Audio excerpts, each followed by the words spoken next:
Gusto niya sumama. Gusto niya mga kaldero. Pwede naman. Maamo pala yan. Oh, anya. Uwi na kayo doon. Baka mamaya makaldero pa kayo. Gusto niyo masama sa kaldero. Huwag na kayo sumunod. Sigurado may paglalagyan kayo. Hanggang teritoryo niya kasi yan daw.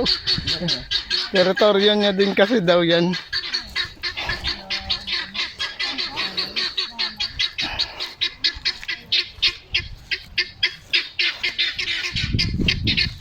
Sumama. Mawa. Mga naligaw na.